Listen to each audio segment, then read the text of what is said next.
Very good morning, student. This is the third part of our video of Gandhiji is going to London, and in London he has faced many problems, and the next I am going to explain you. Gandhiji had already given up these things that he had thought would have made a gentleman of him. Gandhi ji जो है उन्होंने बहुत सी चीज़ें छोड़ चुके थे जो जिसको लगता था कि वो छोड़ सकते हैं, और काफ़ी चीज़ें उन्होंने अपनाई भी थी.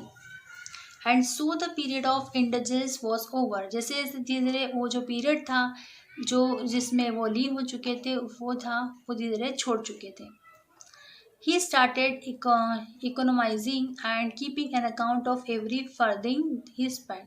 इसके बाद उन्होंने इकोनोमाइजिंग करना शुरू कर दिया और फिर धीरे धीरे अपना जो अकाउंट था उसको आगे आगे मतलब आगे बढ़ाना शुरू किया और खर्च करना शुरू किया. This became almost habit with him and later on when he entered public life. और धीरे धीरे ऐसे करते करते वो एक पब्लिक लाइफ में आ गए. His habit helped him keeping a watchful eye over the management of public funds. और धीरे धीरे उन्होंने लोगों के जो पब्लिक फंड्स मतलब पब्लिक के जो फंड्स थे उस पर ध्यान करना शुरू कर दिया. In order to reduce his expenses, he took leave of the Anglo-Indian family. अपने खर्च को कम करने के लिए उन्होंने एंग्लो इंडियन फैमिली से छुट्टी लेना शुरू कर दिया. With which he had for some time been living and rented a small room. और फिर उसके बाद धीरे धीरे उन्होंने एक छोटे से रूम में रहना शुरू कर दिया. This room was not a long way from this place of work. उनके जो वर्किंग प्लेस था उससे ये जो घर था जो उन्होंने सिंगल रूम लिया था वो दूर नहीं था.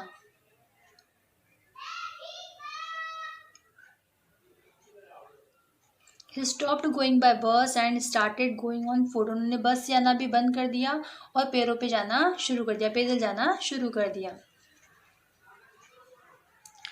This saved him bus fare. और इस तरह से उन्होंने अपने बस का किराया भी बचाया.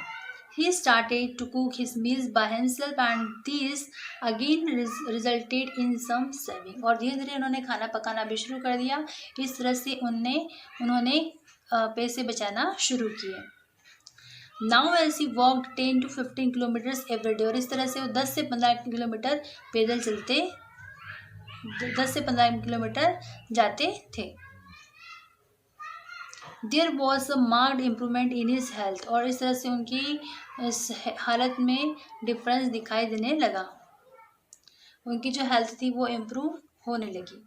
Because of this long walks and simple food he never fell sick in England. क्योंकि जो भोजन करते थे वो उनका सादा भोजन था और फूड पे चल के जाते थे, वो पैदल चलते थे, इस वजह से वो कभी भी इंग्लैंड में बीमार नहीं पड़े.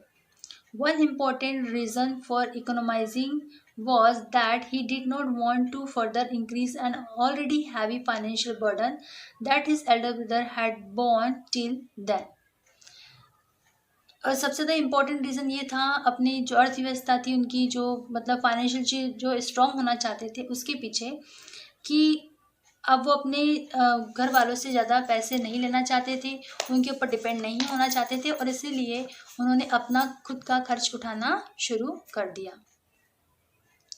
इवन वो अपने बड़े भाई के ऊपर बर्डन बन के नहीं रहना चाहते थे. Plain living became an ideal of his life. और अब मतलब सादा जीवन जीना उनके लिए एक उच्च विचार था. Gandhi ji developed a liking for nature cure. Gandhi ji को नेचर की क्योर करना, देखभाल करना बहुत अच्छा लगता था. And so he limited his diet not only to vegetarian food but made a few more alterations in it. Gandhi ji को नेचर का केयर करना बहुत पसंद था और इसीलिए उन्होंने अपनी जो डाइट थी उसको बहुत लिमिट रखा था. Not only vegetarian but food but made a few more alteration. लेकिन फूड में भी कई तरह के अल्टरेशन आते थे. He had already joined a vegetarian society. उन्होंने ऑलरेडी एक वेजिटेरियन सोसाइटी को ज्वाइन कर रखा था. And now he stop taking condiments sweets. और इसीलिए वो धीरे धीरे कॉन्डिमेंट स्वीट्स लेने लगे. टी एंड कॉफ़ी भी लेने लगे. He realized that it was really the mind and not the tongue that could distinguish between. और उन्होंने ये रियलाइज़ किया, उनके माइंड ने रियलाइज़ किया कि जो टंग है उसी मतलब टंग जो होती है वही हमें स्वाद देती है. could distinguish between what was tasty and what was not. और इस तरह से उन्होंने ये भी देखा कि कौन सी चीज़ टेस्टी है और कौन सी चीज़ टेस्टी नहीं है. So he felt that control over the mind was necessary. और इसीलिए उन्होंने सोचा कि दिमाग पे कंट्रोल करना बहुत ज़्यादा ज़रूरी है. Now that the question of food had been solved. अब फूड वाला जो क्वेश्चन था उनके सामने वो सॉल्व हो चुका था. It presented no difficulty to Gandhi ji. और इससे उनकी ये पता चला कि गांधी जी को अब कोई डिफ़िकल्टी नहीं आई खाने के लिए. Now he could give more time to improve his English. और अब वो ज़्यादा समय अपने इंग्लिश सुधारने को देने लगे. Which had been a constant worry to him. जो उनके लिए एक चिंता का विषय था. An effort in this direction was his decision to appear at the London matriculation examination. अब उनका जो डायरेक्शन था वो एक डिसीजन था लंदन में मेट्रिकुलेशन एग्जामिनेशन में अपीयर करने का. मतलब मेट्रिकुलेशन एग्जाम में वो पास होना चाहते थे, आगे बढ़ना चाहते थे. But the syllabus was heavy and difficult. लेकिन जो सिलेबस था बहुत हैवी और डिफ़िकल्ट था. The most difficult subject was Latin which was compulsory. सबसे ज़्यादा डिफ़िकल्ट सब्जेक्ट था लैटिन जो कि कंपल्सरी था. He failed in it. और उसमें वो फेल हो गए. Next year he made another attempt and pass the examination. अगले साल उन्होंने फिर कोशिश की और वो फिर पास हो गए. The study of Latin gave him a better command over English. लेकिन जो लैटिन की जो स्टडी थी उससे उन्हें बेटर कमांड मिली इंग्लिश बोलने के लिए. Later on his English became so good that even English scholar praised it for being simple and beautiful. और धीरे धीरे करते करते उनकी इंग्लिश बहुत अच्छी हो गई और सभी को समझ में आया कि उनकी जो इंग्लिश थी बहुत ज़्यादा अच्छी हो गई थी और वो बहुत सिंपल और ब्यूटीफुल इंग्लिश बोलते थे.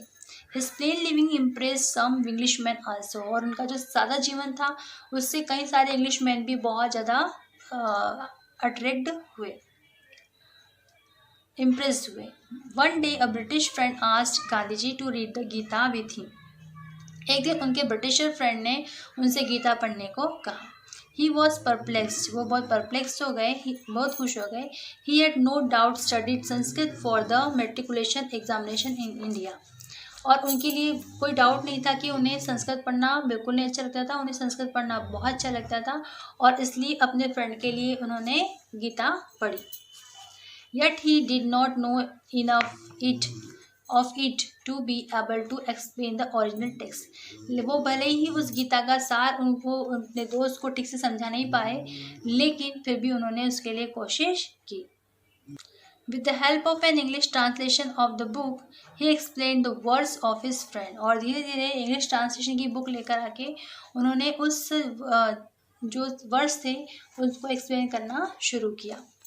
If one English friend led him to realize the priceless worth of the Gita, another prompted him to study the Bible. जिस तरह से एक फ्रेंड ने उनको गीता पढ़ने के लिए बाध्य किया उसी प्रकार दूसरे फ्रेंड ने उनसे बाइबल पढ़ने के लिए बाध्य किया.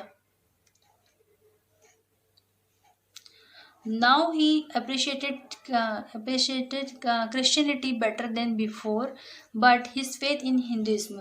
अब धीरे धीरे उन्होंने अप्रिशिएट करना शुरू किया क्रिश्चियनिटी को अपनाने के लिए. मतलब क्रिश्चियनिटी को भी समझा और लेकिन उनका जो फेथ था, उनका जो विश्वास था वो हिंदुइज्म पर था. Was no way lesson. Gandhi ji continued reading book. Gandhi ji जो है उन्होंने बुक कंटिन्यू रीडिंग करना शुरू किया. After a lot of hard work. और कई सारे कठिन परिश्रम के बाद ही pass his law examination and was called to the bar on the 10th June 1891. अब उसके बाद बहुत ज़्यादा मेहनत के बाद ही पास हिज उन्होंने अपनी जो लॉ एग्जामिनेशन थी उसको पास कर लिया and was called to the bar. उसके बाद उनको बार में बुलाया गया 10 जून 1891 को। On the 12th June he set out on his homeward journey. उसके बाद फिर वो अपने घर की जर्नी पर निकल गए। A very significant days of this period was that Gandhiji remained basically an Indian, notwithstanding the contrary influences. ये सारी बातें बताती है कि जो गांधी जी जो हैं वो हर किसी के साथ रहना पसंद कर लेते थे, मतलब धीरे धीरे वो सब में मिक्स होते गए थे। बिफोर ही लेफ्ट इंग्लैंड, जब वो इंग्लैंड छोड़ने वाले थे, he made a deep impression on the people who knew him. उन्होंने बहुत से लोगों पे अपना इम्प्रेशन छोड़ दिया जो उनको जानते थे। With his learning and strength of character, क्योंकि उनकी जो लर्निंग पावर था, उनका जो कैरेक्टर था बहुत ही अच्छा था, जिसका लोगों पे बहुत अच्छा प्रभाव पड़ा। वाइल रिटर्निंग होम, जब वो घर वापस आने वाले थे, the journey was very pleasant, उनकी जो यात्रा थी बहुत सुखद रही। He spend plenty of time staying on deck and enjoying the sea breeze. उन्होंने बहुत सारा समय डेक पर बिताया और जो ठंडी ठंडी हवा थी समुद्र की वह भी ली, उसका एंजॉयमेंट भी किया। He would forget his worries there, but when he would go into the cabin, the thought of his helplessness in starting on his legal profession would overtake him. अब वो सारी चिंता, सारी समस्या को भूल चुके थे, क्योंकि वो बहुत सारी चीज़ें वहाँ से सीख चुके थे। लेकिन जब वो वापस आ रहे थे, जब अपने केबिन में जाते, तो पुरानी बातों को याद करके दुखी भी होते कि किस तरह से उन्हें जाते वक्त बहुत सारी प्रॉब्लम्स को फेस करना पड़ा था। For some time he had been thinking that he wouldn't be a successful lawyer. कुछ समय के लिए वो तो ये सोचते कि वो एक अच्छे लॉयर नहीं है। In this I have no knowledge of Indian law. उन्होंने बताया कि मुझे इंडियन लॉ का कोई नॉलेज नहीं है। How will I then practise law in India. मैं इंडिया में अपने लॉ की कानून को कैसे बताऊंगा, प्रैक्टिस कैसे करूंगा। Self introspection remained a habit with him through out his life. जिंदगी पर उन्हें सेल्फ इंट्रोस्पेक्शन का हैबिट का ध्यान रहा। The ship was moving towards Mumbai and the sky was overcast with clouds. अब शिप मुंबई की तरफ घूमने लगा और क्लाउड्स की तरफ ओवरकास्ट करने लगा। When it reached the quay, it was raining. जैसे वो कुएं पर पहुंचा ऐसी बारिश होने लगी। Gandhi ji landed at the port with his clothes drenched. Gandhi ji port पर पहुंच गए अपने गीले कपड़ों के साथ। His elder brother had come to the dock. और उनके जो बड़े भाई थे वो उन्हें वहां पे लेने आए थे। Gandhi ji touched his feet. Gandhi ji ने अपने बड़े भाई के पैरों को छुआ। His brother took him to doctor Mehta's house. फिर उनके जो बड़े भाई थे वो गांधी जी को डॉक्टर मेहता के घर पर लेकर गए।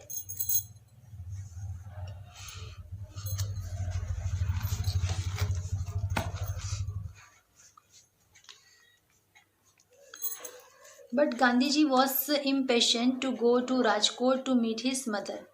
लेकिन गांधी जी जो थे वो राजकोट जाके अपनी माँ से मिलना चाहते थे। वो बहुत ज़्यादा इम्पेशेंस हो गए थे अपनी माँ से मिलने के लिए। He thought to himself mother must be restlessly waiting for me. उन्हें लग रहा था कि मेरी माँ मेरी बहुत चिंता कर रही होगी और मेरी राह देख रही होगी। She will ask me, Moniya did you keep all the vows. मैं जैसे ही उनके पास पहुँचूंगा तो वो मुझसे ये कहेंगे, मोनिया क्या तुमने सारे वचनों का पालन किया। I will see how could I have come to you if I had not kept them. और मैं भी उनसे कहूँगा कि अगर मैं उन वचनों का पालन नहीं करता तो मैं आपके सामने कैसे आता। With these thoughts in mind, he asked his brother how his mother। और इन सब बातों को ध्यान में रखकर मैंने अपने बड़े भाई से पूछा कि माँ कैसी है। There was no reply but tears rolled down his brother's cheeks।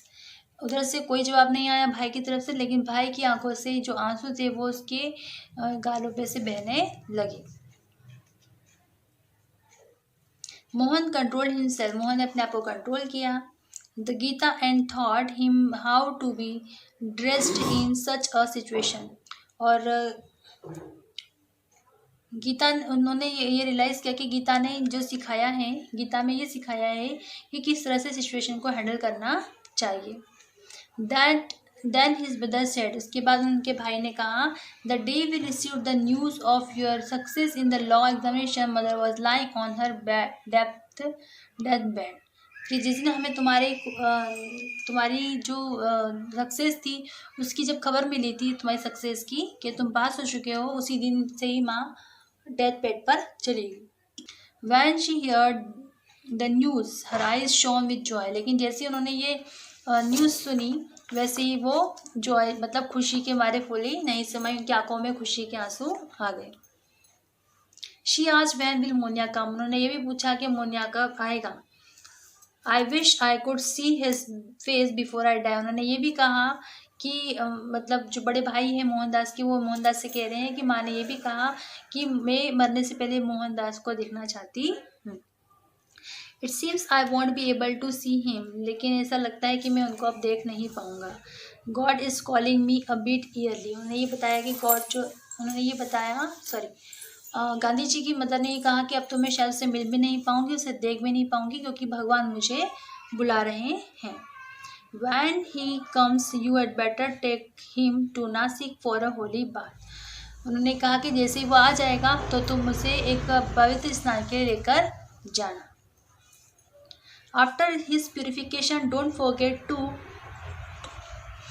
give a dinner to all the castemen, उन्होंने कहा उसके बाद जब पूरा शुद्धिकरण हो जाएगा उसके बाद जितने भी कास्ट के लोग हैं उनको खाना खिलाना मत भूलना। Gandhi's brother had not informed him about their mother's death in order to let him pursue his studies undisturbed. Gandhi ji की पढ़ाई डिस्टर्ब न हो और इसलिए गांधी जी के बड़े भाई ने उनको अपनी माँ की मृत्यु के बारे में नहीं बताया।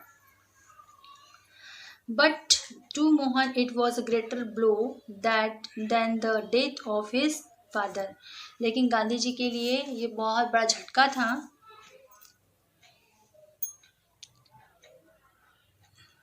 इससे बड़ा झटका ये था कि उनके फादर की भी डेथ हो चुकी है। अब है next paragraph, सत्वधानीस Rai Chandra Bhai. Doctor Mehta introduce Gandhi ji to his relative Rai Chand Bhai, और उसके बाद गांधी जी को डॉक्टर मेहता ने अपने रिलेटिव रायचंद भाई से मिलवाया। Raichand ran a firm of jewellers, Raichand जो है वो ज्वेलर्स की फर्म चलाते थे। He was a man of character and had a strong memory, वो एक मैन थे, अच्छे कैरेक्टर के मैन थे और स्ट्रॉन्ग मेमोरी के वाले कैरेक्टर के व्यक्ति थे। He was deeply interested in religion, धर्म के प्रति उनका बहुत अटूट विश्वास था। He could listen to 100 things and remember them simultaneously, वो हजारों चीज़ें याद कर लेते और उसके बाद वो हजारों चीज़ें बोल भी पाते थे, उन्हें वो याद रहती थी।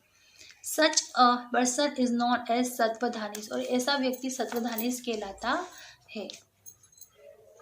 ही could repeat a prose passage और अ वर्स इमीजिएटली, और इसलिए वो प्रोज पैसेज पढ़ सकते थे अच्छे से और उनको बाद में उच्चारण भी कर पाते थे और एक के बाद एक उसको कंटिन्यूस भी बोल पाते थे। After he had listen to it and could repeat it exactly the way he had heard it, और जिस तरह से उन्होंने उसको पढ़ा था उसी वे में उसको सुना भी पाते थे। While playing chess he could also talk to people, chess खेलते खेलते वो लोगों से बात भी करते थे। He was always so alert that there was scarcely ever any possibility of his making a mistake. वो हमेशा अलर्ट रहती थी कि कहीं कोई भी मुझसे कोई चूक या कोई भारी गलती न हो जाए। इसलिए Gandhi ji even try to test him, Gandhi ji ने भी उनका टेस्ट लिया, उनके टेस्ट लेने की कोशिश की। So he gave him plenty of words and phrases of English, और इसलिए गांधी जी ने उनको बहुत सारे वर्ड्स दिए, बहुत सारे फ्रेसेस दिए इंग्लिश में, एंड अदर यूरोपियन लैंग्वेज, और दूसरी यूरोपियन लैंग्वेज भी दी। And asked him to repeat them, और फिर उसको रिपीट करने को उनसे कहा। He repeated all of them without any mistake and exactly in the same order. फिर उन्होंने उन सारे वर्ड को सेम ऑर्डर में भी बताया, इवन उनको सेम ऑर्डर में और सेम वे में बताया। The educated gentry of Mumbai had already seen various feats and his of his memory। जो एजुकेटेड गैंट्री थी वो भी उनकी इस तरह की जो कला है उसको देख चुकी थी। बट वॉट इम्प्रेस, लेकिन इम्प्रेस किस चीज ने किया?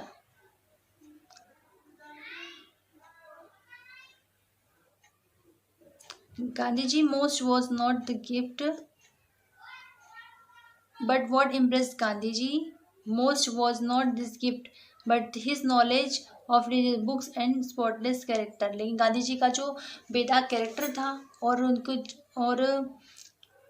उनका जो नॉलेज का जो गिफ्ट था उनके पास, उसने उनको बहुत अच्छा व्यक्ति बनाया। Religious book and spotless character, उनका जो रिलीजियस धार्मिक किताबें थी, उनका जो स्पॉटलेस कैरेक्टर था, उससे वो बहुत अच्छे व्यक्ति बने। Which was consistent with his religious principle, जो उनके धार्मिक सिद्धांत थे उसके अनुसार चलते रहे। ही नेवर टोल्ड अ लाई, उन्होंने कभी झूठ नहीं बोला। He never lost his equilibrium of mind, उन्होंने कभी भी अपने दिमाग की जो शांति थी उसको नहीं खोया। Nobody ever saw him angry, यहाँ तक कि किसी व्यक्ति ने उनको नाराज होते हुए, गुस्सा करते हुए नहीं देखा, इसलिए हमेशा उनका जो कंट्रोल था दिमाग पे था।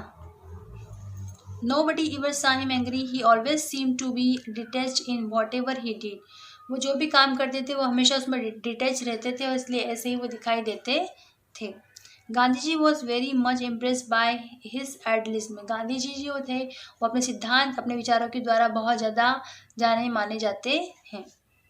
Whenever Gandhi ji faced a spiritual crisis, Raichand was his helper, जब भी गांधी जी को इस तरह की क्राइसिस की प्रॉब्लम्स आती थी, मतलब किसी तरह की जो स्पिरिचुअल प्रॉब्लम्स होती थी, उसकी क्राइसिस होती थी उनके पास, तब हमेशा रायचंद भाई जो थे उनकी हेल्प करते थे। So dear student, this was last part of the chapter 2 of Gandhi ji, and that I have explained you. I think you all have understood this chapter, and this was the third part of this chapter, his journey to London. And if any queries, then you can ask to me. Thank you.